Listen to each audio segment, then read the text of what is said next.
Nah kalau di Mekah Mas, ini menarik. Saya itu pas waktu umroh ke sana, kok aku lebih nyaman di Madinah dibanding di Mekah ya. Ternyata itu kan alasan Nabi Muhammad juga stay-nya di Mekah.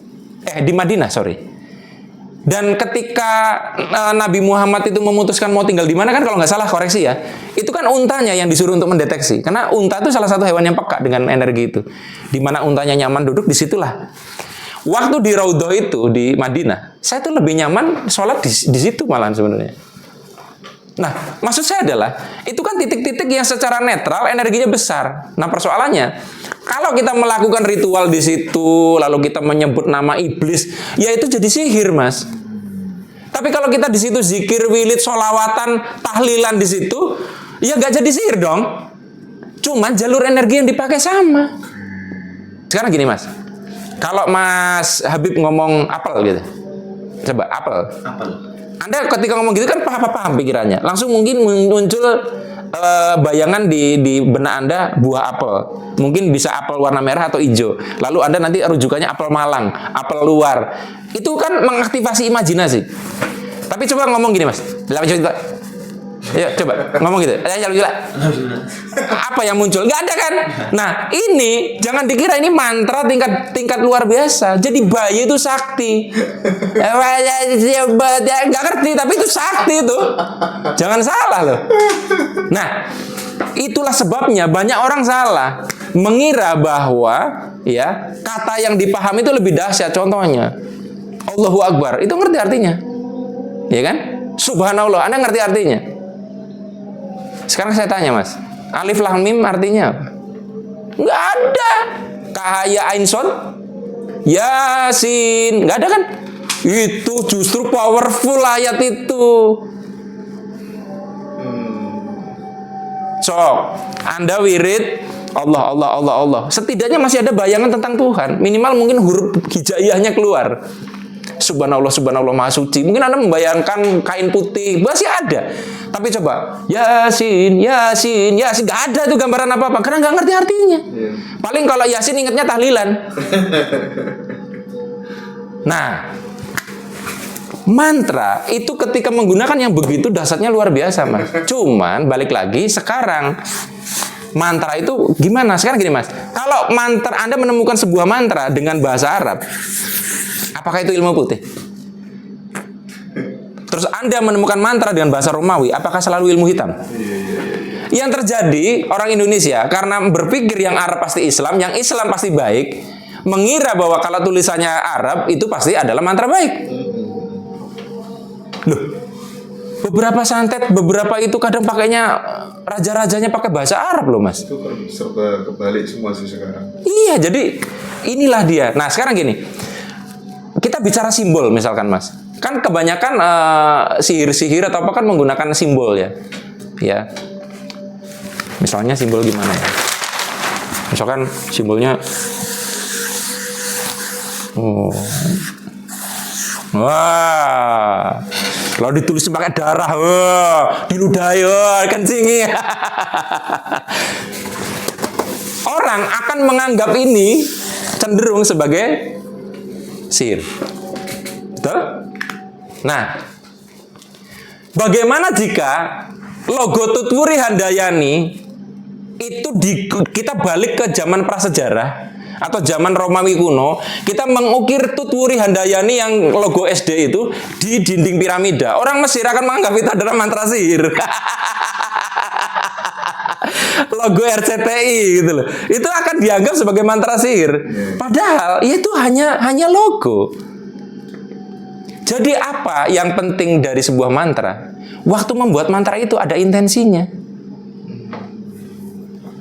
Intensi itu yang melahirkan mantra itu sehingga guratan ketika membuatnya direkam oleh guratan itu sehingga kalau lihat itu mengaktifasi itu. Sebenarnya sejujurnya kalau misalnya kita ngomong ini ilmu hitam, ilmu putih, bagaimanapun juga ini pengaruh sebuah dogma yang sangat luar biasa kan. Kita sebenarnya kita tuh kayak nggak bangga gitu loh dengan apa yang kita punya gitu ya. Saat kemudian di Arab sana dulu ada anak wanita setiap lahir langsung dibunuh. Ya. Kita tuh sudah punya peradaban, punya yang lebih maju. di abad 7 yang sudah. Di abad yang sama kita nggak begitu loh. Iya kan? Lah iya. Ya. Tapi sekarang justru malah dibalik, yang punyanya kita yang Hong Wilaheng, oh itu ilmu hitam. Ya, nah gitu kesannya yang tidak berbau Arab jadi selalu salah. Walaupun di sini juga ada yang ngawur ya Mas, ada yang jahat ya. Tapi identifikasi seperti itu yang sering terjadi, dan memang masalahnya di Indonesia mayoritas orang banyak yang begitu Mas. Iya. Nah, jadi kalau kita balik ke mantra tadi Mas, tahu QRIS nggak Mas? Itu tuh mantra Mas. Kok bisa gini tit langsung keluar duitnya? Loh, itu QR code, itu kode-kode loh Mas. Jadi sebetulnya kalau ingin tahu cara kerjanya ilmu, kita nggak bicara masalah sihir atau bukannya. QR code ya, itu setara dengan simbol atau mantra dalam sebuah aktivasi ilmu, entah sihir atau bukan. Ketika itu dilihat, dia tuh seperti kita menunjukkan QR code kita ke kasir Indomaret, di situ ada scan-nya, tit. Nangkep nggak? Nah, mantra ini dilihat ke titnya tuh ke bawah sadar Mas. Bawah sadar ketika lihat kode itu, tit activate. Loh, QR code itu sihir. Ibaratnya mirip loh. Dia tuh mantra. Ada sihir di dalam. Ya maksudnya mirip gitu loh. Cuman dia untuk mengaktifasi teknologi. Kalau ini adalah sihir untuk mengaktifasi bawah sadar. Sama. Jadi Mas Hendra, nih, kalau kamu ingin kaya, lihat simbol ini. Itu seperti QR code, Mas. Cuman pembuatannya kan custom, harus disesuaikan dengan Hendra. Peruntukannya. Nah, sekarang contohnya gini, ini saya ajari dikit ya. Saya tuh pernah belajar yang namanya sijil gitu loh. Sijil simbol. Jadi tapi jangan digunakan untuk jahat ya. Iya. Jadi gini, ini untuk yang baiknya aja. Jadi kalau misalkan gini Mas, jadi sijil itu yang salah satu variannya adalah misalkan uang, ya. Ini mau dibuat simbol nih dengan metode sijil. Di sijil itu pertama kali aturannya adalah huruf vokal harus dibuang, nggak boleh. Berarti tinggal U, N, G. Oke, nah setelah ini begini harus di mirror. U itu bukan vokal. Oh, U vokal. Berarti tinggal NG, sorry. A, I, U, E, O, ya. Berarti tinggal NG ya. NG. Nah, setelah semua huruf vokal dibuang, tinggal huruf mati. Oke? Nah, aturan kedua, setelah dibuang huruf vokalnya, di mirror. N ini di mirror. Jadi bayangkan ada cermin di sini. Jadi ini huruf N-nya gimana, Mas? Oke. Ininya ke sini apa ke sini? Ke sini. Ke bawah. Apa gini? Ya gitu. Gini, anggap gini ya. Kalau salah bener ini sendiri. Oke? Ya. Nah, ini disatuin Mas berarti. Oh. Gitu.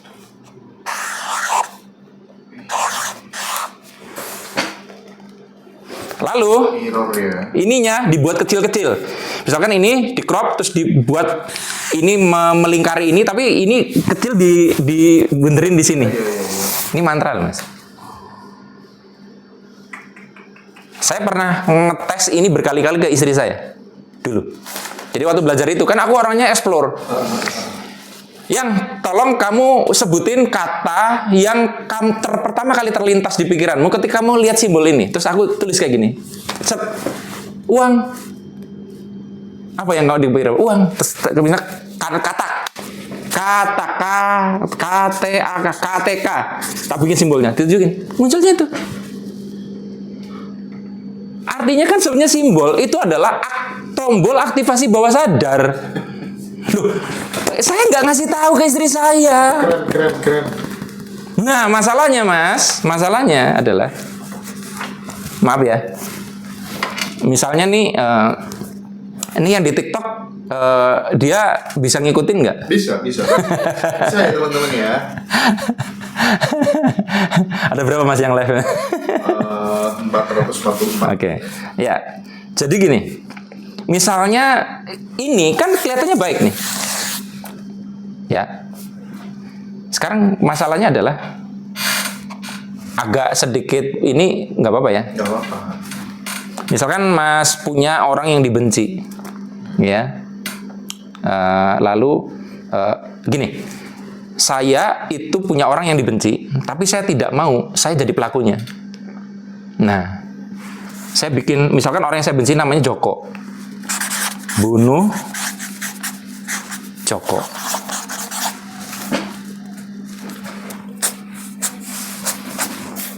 Dibuat simbolnya. Waduh, dipraktek no karo arek-arek iki. Terus kan Anda nggak tahu. Aku kasih tahu ke dia, iki gambar iki simpen yang kamarmu yo. Tapi tak blurkan dengan mungkin gambar artis atau siapa. Dia tanpa sadar kan sering lihat ini, dan dia nggak ngerti. Tapi dibuat simbol-simbol gini loh Mas ya. Misalkan gambarnya Ariel Peter Pan di pojok-pojoknya dikasih ornamen gini kan nggak tahu. Tapi bawah sadarnya kan unlock. Itu bisa loh. Nanti dia yang mengeksekusi. Secanggih itu bro. Pikiranku. Makanya saya bilang, kenapa nggak semua ilmu itu aku ajarin ke orang? Dan kalau aku jahat, aku nakal kayak gini. Pikiranku tuh Mas. Gimana caranya kalau aku bikin ngaji Rasul Bootcamp yang semua pesertanya adalah anak-anak muda, ngerayu Mas Arif biar bisa dapat, terus anak-anak dikasih simbol-simbol. Nah sekarang gini, gini, aku tuh lagi ngomongin kita tadi membuat simbol tujuannya mengaktifasi bawah sadar supaya kita bisa mencapai uang. Lalu dibawa ke sini. Artinya Pak, simbol itu sendiri bukan sihir. Apa yang dicantumkan dalam simbol itu, apa intensinya, itu yang memicu itu jadi jahat atau baik tuh Mas. Tensi ya. Benang merahnya di. Loh iya. Oke. Loh kalau ini misalkan tadi tak ganti rajin sholat, anakku kok angel banget kon sholat yo misalkan, atau kon poso kok angel banget ya, rajin puasa, seset bikin simbol, itu sihir gitu. Loh tujuannya kan biar dia teraktivasi bawah sadarnya untuk terdorong melakukan puasa. Makanya kalau dulu kita waktu kecil sering dengar ada raja segala macam itu sebenarnya. Betul Mas. Nah sekarang gini, pernah tahu circle crop? Ini kayaknya edisi ngaji Rose yang belum pernah ada di edisi sebelumnya Mas. Apa tuh? Iya maksudnya di video-video saya nggak ada kan. Iya. Circle crop tahu kan, yang simbol-simbol alien yang sering ada di perkebunan gandum, pertanian gandum di luar negeri itu loh Mas, yang kok bisa ada simbol kayak gitu kan, coba dicari di teman-teman di Google circle crop ya. Itu kan motifnya macam-macam. Nah, itu tuh sebenarnya simbol. Yang menarik adalah saya nonton ini di video dokumenter banyak karena saya pernah langganan Gaya. Ya, langganan Gaya, tapi sekarang udah nggak langganan karena videonya sering nge-hang, jadi malas juga bayarnya mahal gitu loh. Nah, jadi ternyata ada beberapa fenomena menarik. Ada orang-orang yang sakit tertentu ketika masuk ke dalam circle itu kan gede Mas. Itu langsung sembuh. Nggak langsung sembuh, tapi membaik. Misalnya batuk-batuk, masuk ke situ. Kok batuk kok hilang ya? Keluar dari lingkaran itu, batuk lagi. Berarti kan itu frekuensi, menciptakan frekuensi. Yang menarik adalah setiap orang itu beda-beda. Aku coba kan cari circle crop yang beresonansi dengan aku yang mana. Menarik loh Mas, ada beberapa simbol yang aku lihat. Kok pikiranku ruwet lihat ini kok jadi tenang ya. Terus itu sihir gitu. Itu teknologi Mas. Teknologi. Makanya aku bilang, sekarang gini, kita tentu yang beragama Islam tahu bahwa Nabi akan selalu diberikan mukjizat sesuai dengan zamannya. Betul. Ketika Nabi Muhammad itu berada di era di mana kasta kehebatan itu dia dari sastra, dari puisi, maka Al-Quran yang menjadi miracle-nya. Oh. Ya kan? Iya. Tapi ketika zaman Nabi Musa, Mas, itu ahli sihir semua. Zaman Fir'aun, makanya Nabi harus diberikan mukjizat yang mirip dengan itu. Sekarang pertanyaannya, kalau dipotong ceritanya, aku cerita, ada seseorang yang dia bisa membuat tongkat menjadi ular. Sihir atau bukan? Sihir! Terus aku lanjutin, tapi pelakunya Nabi Musa. Oh, bukan sihir. Kan lucu. Penghakiman kita tuh akhirnya berhenti dengan melihat siapa pelakunya. Oh ya nggak mungkin. Nah artinya kan balik lagi, kadang semesta itu memfasilitasi secara netral. Adapun nanti konten yang dimasukkannya nanti berakibat buruk atau baik, itu yang akhirnya menimbulkan itu jadi sihir atau bukan, adalah dari situ, Mas. Kita bicara contohnya ley lines. Ya, atau titik-titik koordinat di mana energinya besar, bisa di Mekah lah, di mana itu kan banyak tuh kayak gitu. Yang kecil-kecil, yang minor-minor banyak, Mas. Kalau guru saya dulu menyebutkan namanya, dulu saya punya guru namanya Kang Diki, Mas, sudah almarhum. Nah, kemarin rame loh yang soal line itu, iya. yang lagi tantrum sama mantan pacarnya, terus rame. Jadi gini, itu secara netralnya itu adalah, kalau kata guru saya, adalah anomali magnetik. Magnetiknya beda. Jadi kalau kita bawa alat khusus tuh jadi gitu. Jadi kalau kita ke situ akan mengamplifikasi kesadaran kita, vibrasi kita, itu akan jadi naik. Nah, kalau di Mekah, Mas, ini menarik. Saya itu pas waktu umroh ke sana, kok aku lebih nyaman di Madinah dibanding di Mekah ya. Ternyata itu kan alasan Nabi Muhammad juga stay-nya di Mekah. Di Madinah, sorry. Dan ketika Nabi Muhammad itu memutuskan mau tinggal di mana, kan kalau nggak salah, koreksi ya, itu kan untanya yang disuruh untuk mendeteksi. Karena unta itu salah satu hewan yang peka dengan energi itu. Di mana untanya nyaman duduk, disitulah. Waktu di Raudhah itu, di Madinah, saya tuh lebih nyaman sholat di situ malahan sebenarnya. Nah, maksud saya adalah, itu kan titik-titik yang secara netral energinya besar. Nah, persoalannya, kalau kita melakukan ritual di situ, lalu kita menyebut nama iblis, ya itu jadi sihir, Mas. Tapi kalau kita di situ zikir, wirid, sholawatan, tahlilan di situ, ya nggak jadi sihir dong. Cuman jalur energi yang dipakai sama.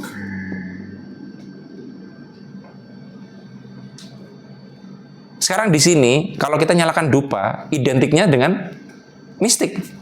Coba ke Mekah. Di sana di dekat Mekah juga ada dupa. Di Arab kok bau kemenyan ya? Ternyata di Arab juga pakai kemenyan dan nggak dilarang. Dan banyak orang Arab sekarang ada memelihara anjing.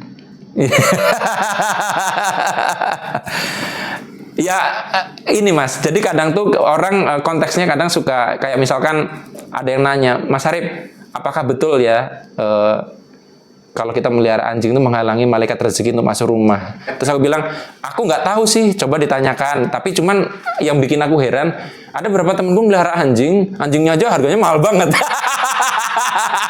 Dan untuk makannya dia bisa jadi lebih gaji UMR gitu loh. Gitu kan? Berarti tetap masuk dong. Oh, itu yang bawa masuk setan, Mas. Oh, berarti rezeki bisa diantarkan oleh setan ya, aku bilang gitu kan. Jadi diskusinya jadi menarik. Artinya dogma itu nggak boleh dipahami sepotong-sepotong. Nah, jadi kalau saya tuh menarik, Mas, gini. Tujuan bahkan anjing itu diharamkan menurut saya adalah memuliakan dia. Sekarang gini, kenapa anjing nggak dimakan di Indonesia? Kecuali yang makan ya. Karena dianggap haram kan. Itu kalau halal udah dimasih sembelih, Mas. Yeah. Justru dengan dianggap haram, anjing itu terlindungi untuk dimakan orang, Mas. Di situ akhirnya aku melihat kadang ketika agama tertentu mengharamkan sesuatu, itu tujuannya untuk melindungi, bisa jadi. Jadi persepsi kita terhadap dogma itu harus mungkin ditumbuhkan lagi dengan kesadaran itu. Nah, jadi teman-teman, maksud saya tadi kenapa membahas ini ya, karena kalau kita mau melakukan, coba sekarang kalau saya ngajar gini, terus ayo bikin simbol gini, terus nggak saya jelasin, itu saya pasti dianggap ngajarin sihir, Mas. Di kelas saya nggak ngajarin ini loh, Mas. Kelas manapun aku nggak ngajarin ini loh. Karena khawatir, ya tadi. Tapi juga, apakah setelah simbolnya jadi terus dengan ditunjukkan di kamar tadi teraktivasi? Ada beberapa clue yang nggak saya omongin di sini biar itu teraktivasi.